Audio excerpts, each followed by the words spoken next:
After the medical examination for enrollment, a female classmate, Mia, seized the opportunity during military training to kneel down in front of the entire school, pleading with Leo, "My father has the same rare panda blood type as you. Please save him. He has aplastic anemia and urgently needs a blood transfusion. If you save him, I can discuss going to a room with you tonight." Leo was startled and immediately refused the suggestion of going to a room, but out of kindness, he still went to the hospital to donate blood for her father. However, after that, he became her father's blood bag. If he dared to refuse, she would find a crowded place, pull out a banner, and kneel down crying, morally blackmailing him. Out of helplessness, Leo compromised again and again. It was only when severe anemia led to multiple complications that he refused a donation request. She fiercely accused him of breaking his promise. "You're a man.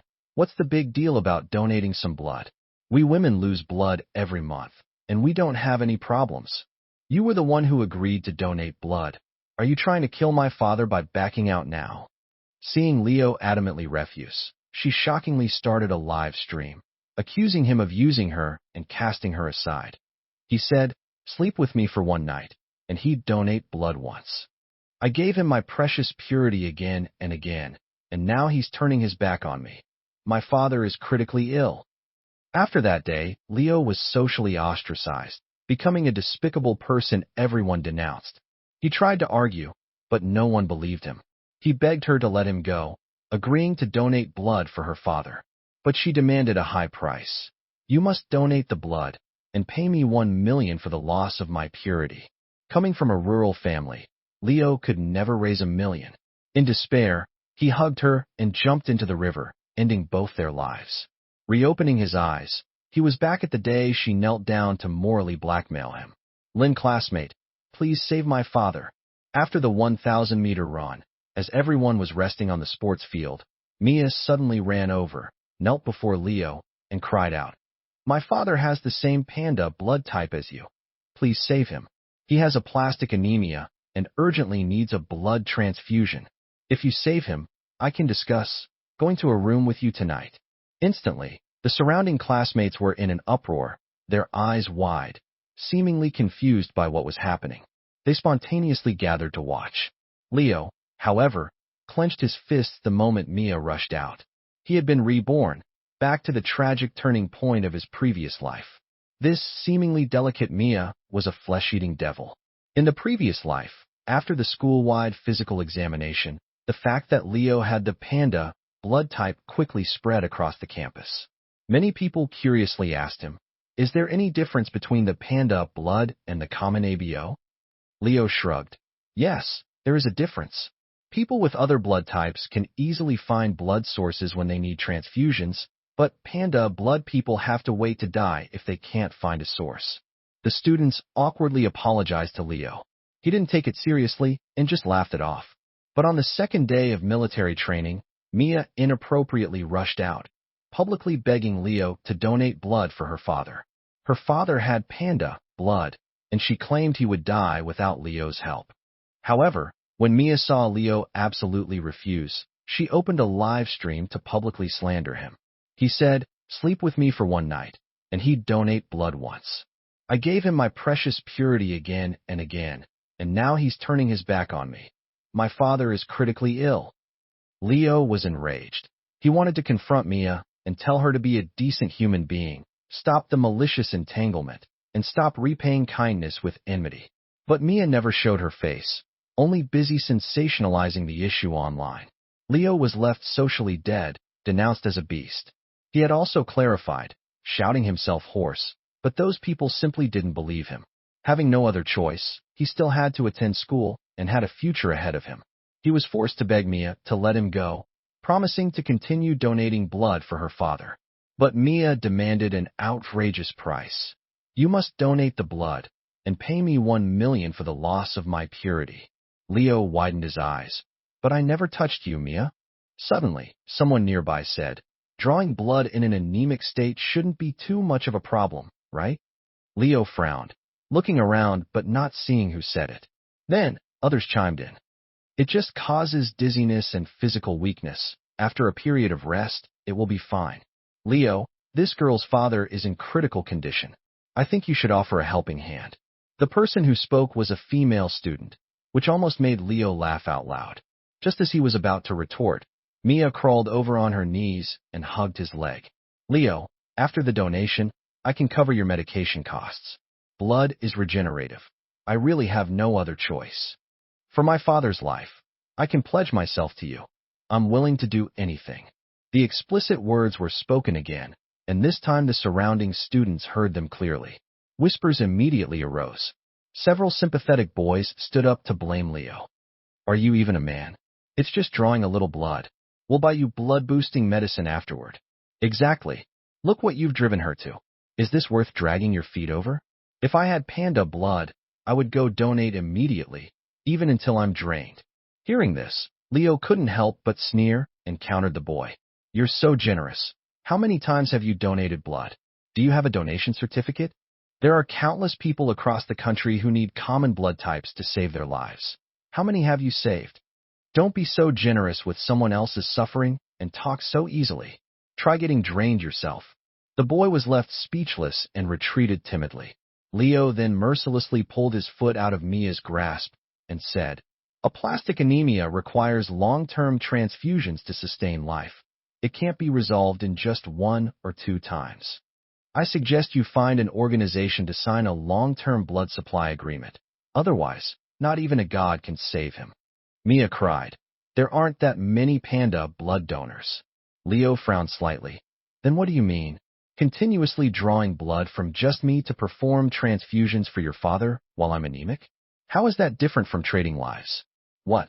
Is your father's life important, but mine is not? I'm young and need to attend school. I need a healthy body. How can I continuously donate blood for a stranger and directly exhaust my body? I am not a saint.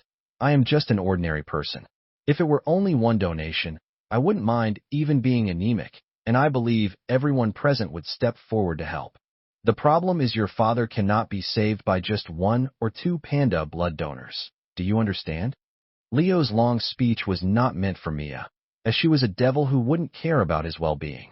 He was informing the other students to prevent some senseless individuals from immediately resorting to moral blackmail. The facts prove that his explanation was very effective. Some students took out their phones, presumably to search for what aplastic anemia was. Soon, they were whispering and nodding in agreement with Leo. Leo mentally sneered, turned, and walked away. Unexpectedly, Mia immediately chased after him, her face filled with longing as she said, Leo, if I find several more panda blood donors, will you join them to save my father? Hearing this, Leo immediately stopped and looked at Mia with scrutiny. Find several more panda blood donors? Are you sure that's what you said? Mia's eyes darted around, and a trace of unnoticeable guilt was caught by Leo. She rubbed her hands, explaining pitifully, I'll do my best. I hope you won't refuse. Leo glanced at her, said nothing, and just left. There are very few panda blood donors nationwide, so it would be a miracle if she found them all. That day, before the military training ended, Mia took a leave of absence from school. Leo thought she knew when to retreat and had sought another solution. However, about 10 days after her leave, she reappeared, excitedly rushing into Leo's classroom. She immediately grabbed his arm and pleaded with him. Leo, in these 10 days, I ran all over the country and finally found 5 panda blood donors.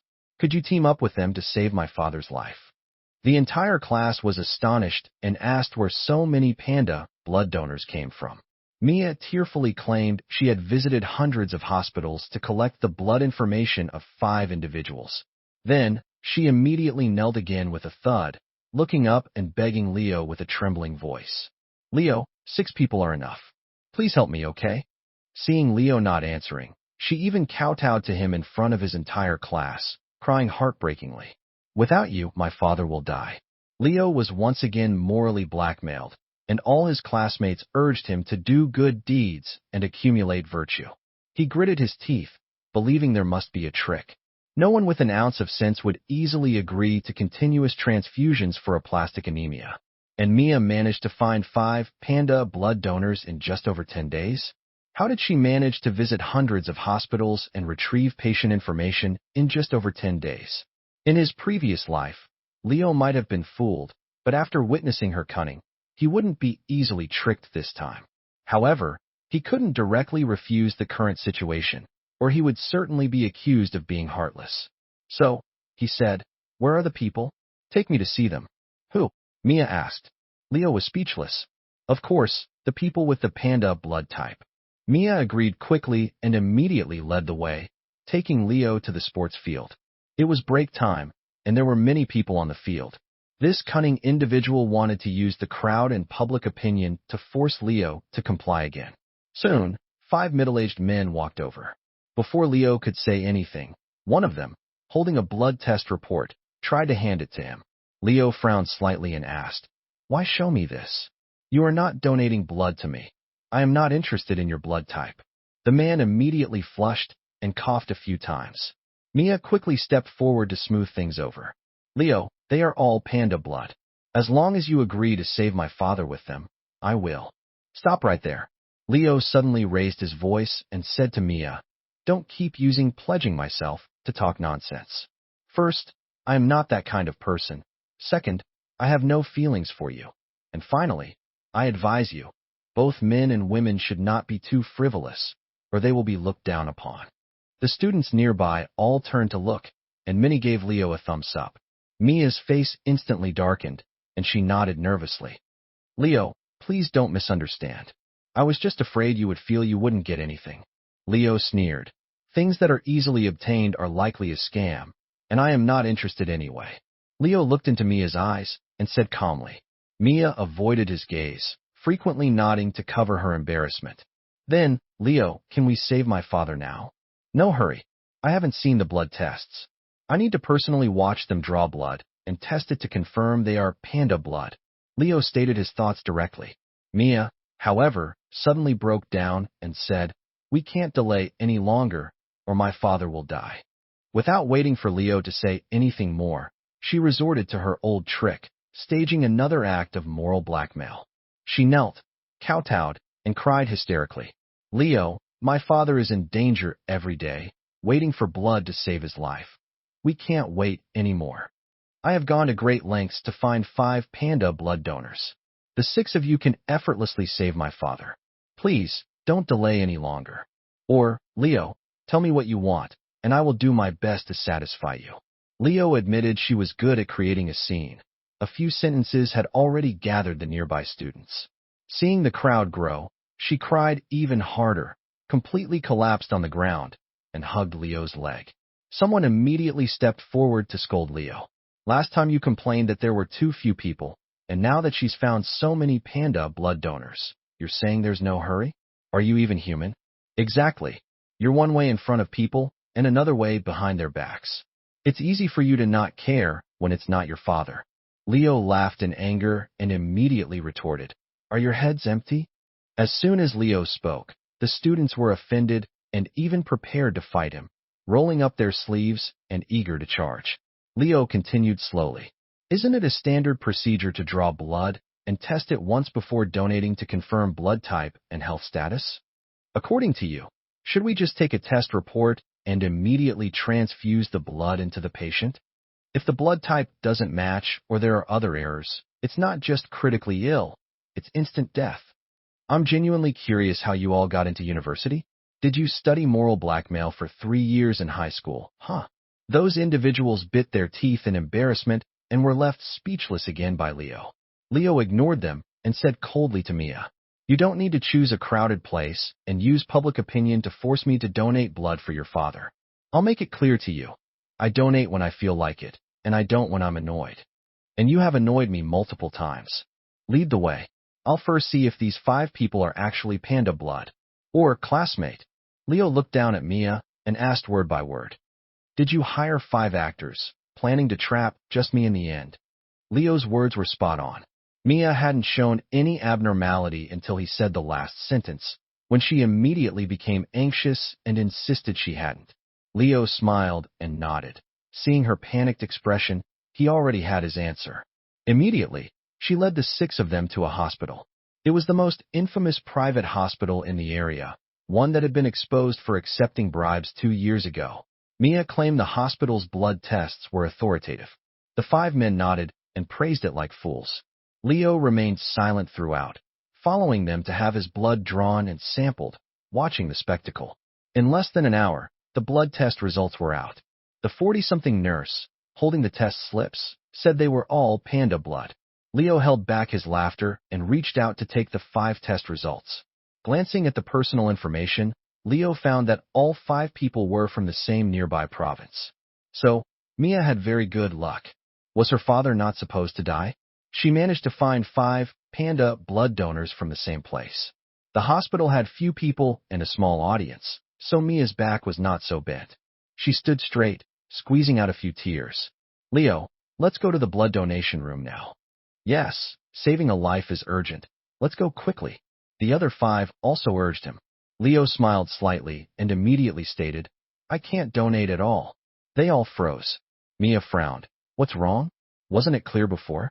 You said you'd donate once there were enough people, Leo? Please don't joke with me. I'm begging you. Who has the time to joke with you? Who do you think you are? Besides, did I explicitly agree to this? And even if I did, so what? I regret it now. If I'm annoyed, I don't want to donate. Mia widened her eyes, immediately pressed her lips together, and gritted her teeth, questioning Leo as if making a huge decision. Are you really planning to make me sleep with you? Leo also widened his eyes. Oh, you made yourself sound so miserable at the time? Talking about sleeping with me and going to a room? Was that just to quickly attract attention and morally blackmail me? Mia gritted her teeth. Fine, I'll sleep with you once. Leo sneered and glanced at her.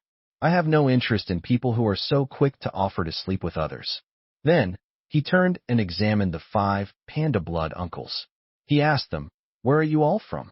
The 5 people, as if they had prepared their statements in advance, reported their addresses one by one, their emotions completely flat.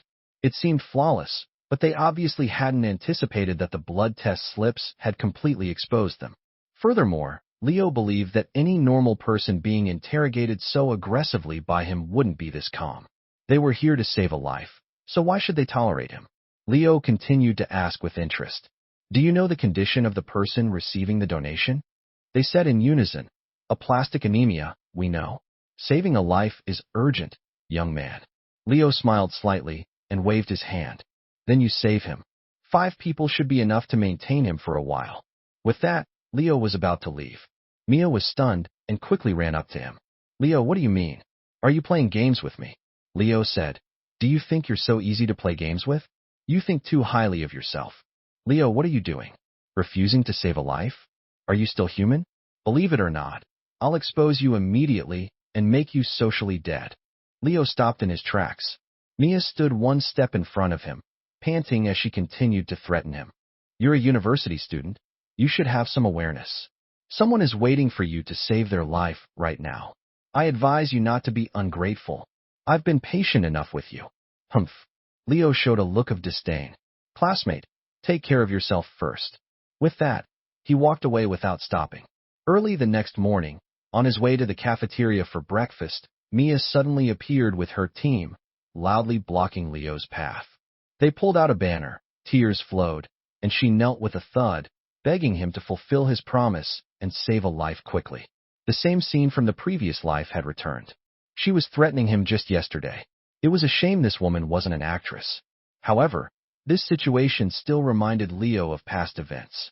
He was too weak and cowardly then, too concerned with that illusory reputation, compromising every time, even when forced and physically suffering, utterly foolish.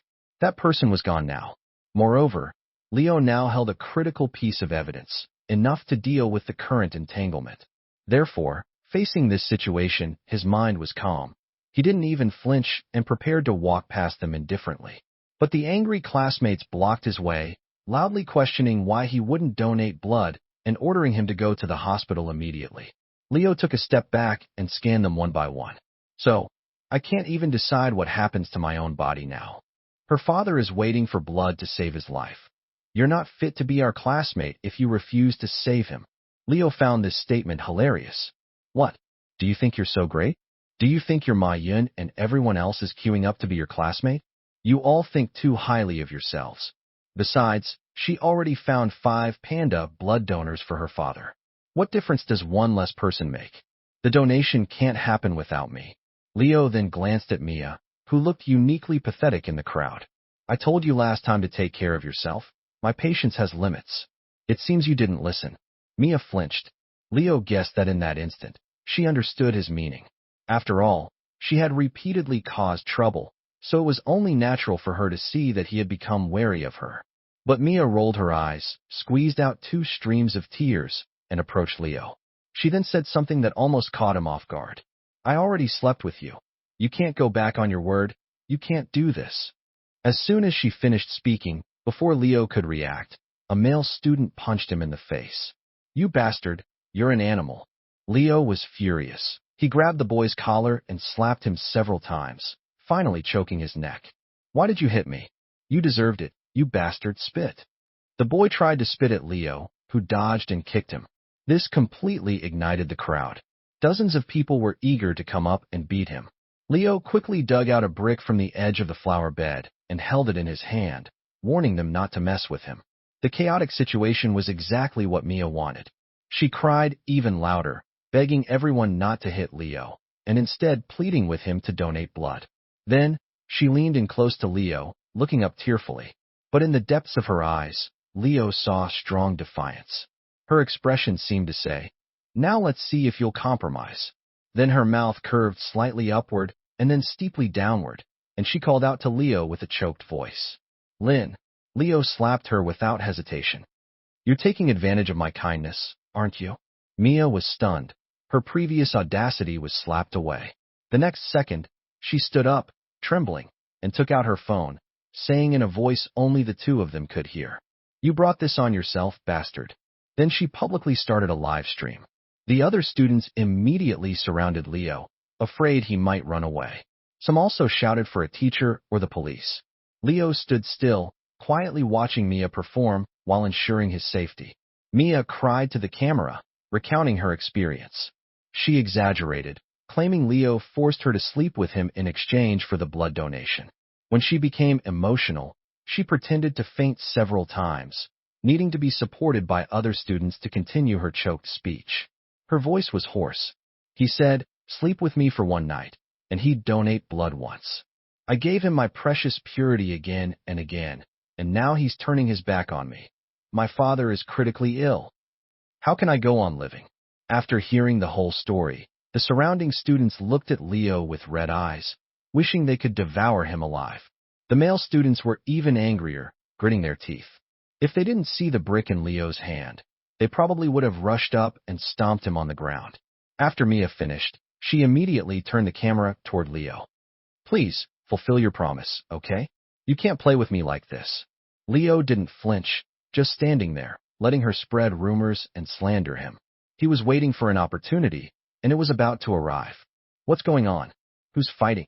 The disciplinary teacher finally arrived, shouting with wide eyes. Predictably, the students, misguided by Mia, all pointed their fingers at Leo, cursing him. Teacher, this bastard tricked a female student and just hit 2 people. The disciplinary teacher looked at Leo with a stern face, asking him to explain what happened. Why waste words with him? Just as Leo was about to speak, a group of out-of-control male students rushed out of the crowd and lunged at him. Leo held the brick horizontally, focusing on one of them. He swore that a person like him, who didn't care about his life in the previous life, could fully guarantee his safety this time. Let them come up. If one person bleeds, the rest will be scared off. Stop moving. At this critical moment, 2 police officers quickly ran over, pointing at them and commanding. Everyone step back. And you, drop the item in your hand. Leo complied, casually tossing the brick back into the flower bed and dusting off his hands. The male students, seeing him so arrogant, gritted their teeth in anger and pointed at him. Don't ever be alone. The police can't protect you forever. Leo sneered. If you're so tough, come up and fight me unknown right now. Stop relying on a crowd to play the hero. Stop talking, all of you. Have you forgotten what you're here for? You are students. Furthermore, you are all adults now and must be responsible for your actions. The disciplinary teacher was furious and quickly went to meet the police. After the police arrived, almost all the students took out their phones, pointing their cameras at Leo. Each one of them, as if enraged by a common enemy, cursed Leo. They called him scum, a beast, and wished him a miserable death. "Shut up, all of you," the disciplinary teacher roared. He brought the police over to Leo and Mia. "Tell us honestly what's going on." Mia's inner drama queen instantly possessed her. She covered her face with her hands, sobbing, tears streaming down between her fingers. Some female students couldn't stand it and stepped forward to speak for Mia. Leo stared at her and asked, "Are you a party to this? Can you confirm that everything you say is true? If you dare to lie and slander me, I'll call the police and have you arrested later."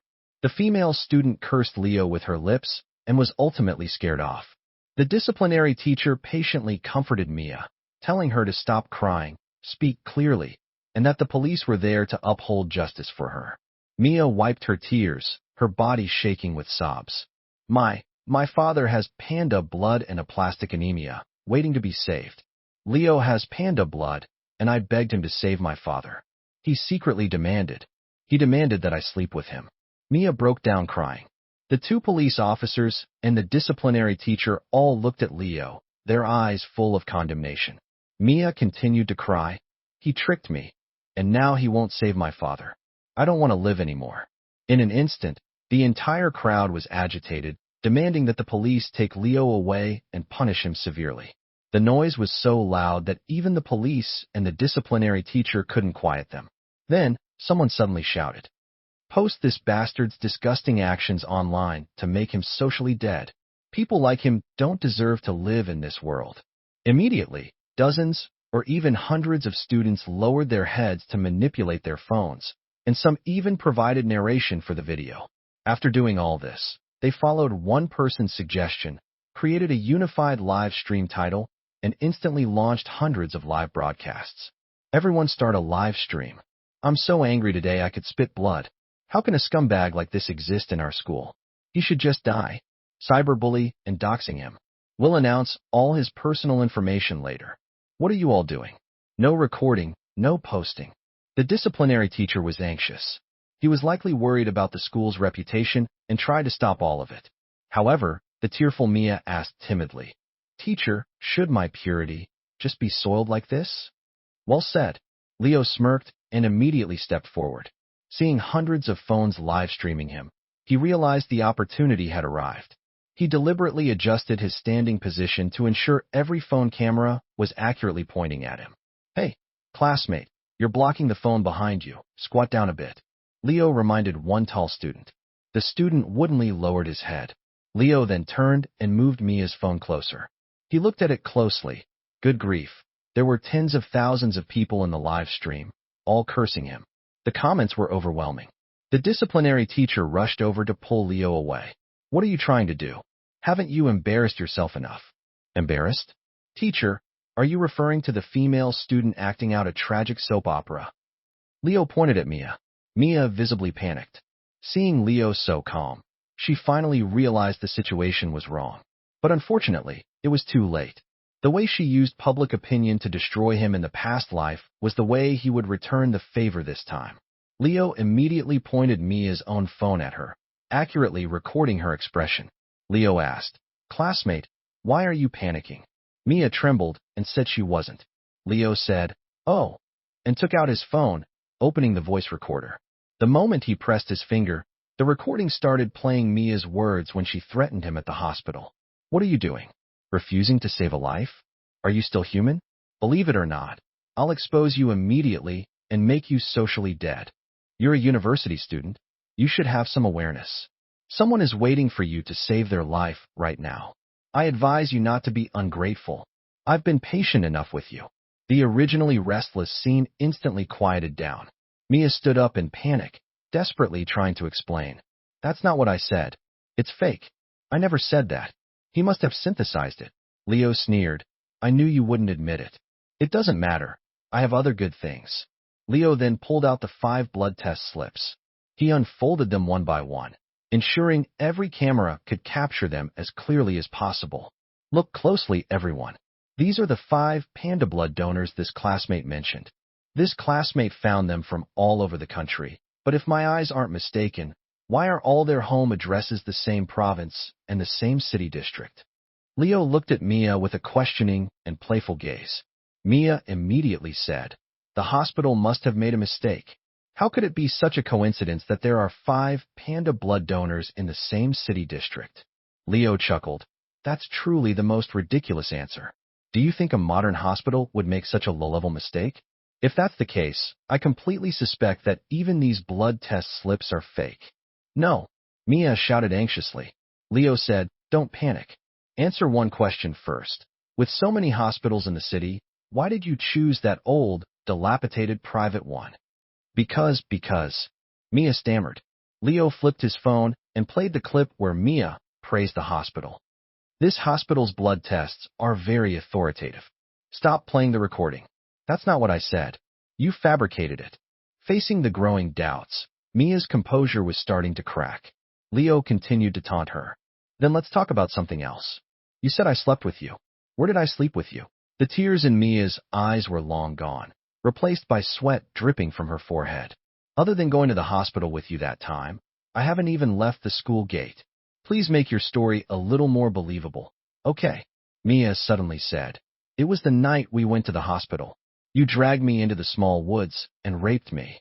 Leo was taken aback. "Classmate, are you joking with me? Just now, you said I slept with you, and now it's rape?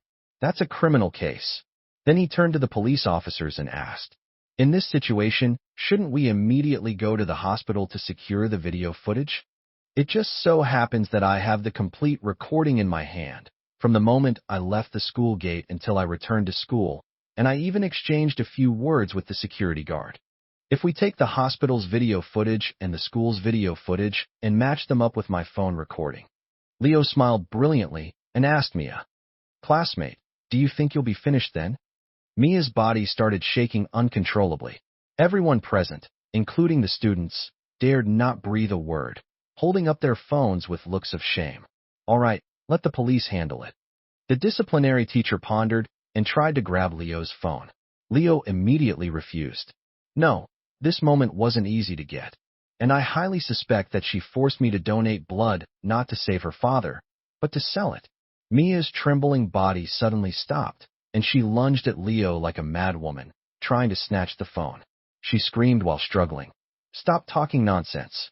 "I didn't." Leo smiled coldly and held her phone tightly. After the police pulled her away, he said, "She claims her relative is in the hospital waiting for a blood transfusion and is critically ill, yet she hasn't been to the hospital once, other than disturbing me and hiring actors to trick me. And just now, when I was operating her phone during the live stream, I discovered a text message. To make it easier to see, I'll take a photo with my phone and post it on our school forum. Let me read the content to everyone first. Is the panda blood donor you mentioned reliable? Our old man is waiting to be saved. Don't say I didn't give you a chance. If you can't get it done in 3 days, don't contact me again." At this moment, Mia was screaming hysterically. "Why did you peek at my phone? You're despicable." Leo tossed her phone back and said indifferently, "I told you my patience had limits, but you chose not to listen." Mia tremblingly picked up her phone and quickly checked the message. After confirming its authenticity, she immediately collapsed onto the ground. Lost her soul, she mumbled to herself, "I've been an orphan since childhood. Otherwise, how could I support myself until now? That's no excuse for you to be a bastard." Leo didn't spare her another glance. He turned and reported the case to the police, demanding that Mia be held accountable. Mia was controlled. As she was being led away from the school, she turned back and screamed heartbreakingly, "Lynn, you ruined me." Leo turned away, not looking back, and casually filed a complaint against that hospital. Later, the police seized the hospital's video footage. After comparing it with Leo's recording, they confirmed that there was no rape, and Mia was charged with slander and defamation. After the hospital was placed under investigation, the relevant departments confirmed that the hospital had falsified the reports. However, everyone generally agreed that a student like Mia couldn't have orchestrated something as serious as falsifying report slips. As online public opinion intensified, the hospital was sealed, and while the subsequent investigation results were still pending, Mia was subjected to massive online abuse, even worse than what Leo experienced in his previous life. She faced dual accusations of slander, defamation, and blood selling, and was expected to serve over 3 years in prison. But Leo believed that her nightmare would truly begin after her release. After all, netizens pay extra attention to the release dates of certain notorious figures. At that moment, she would be drowned in condemnation, while Leo would have graduated, spread his wings, and welcomed his new beginning. From this moment on, Leo believed in karma.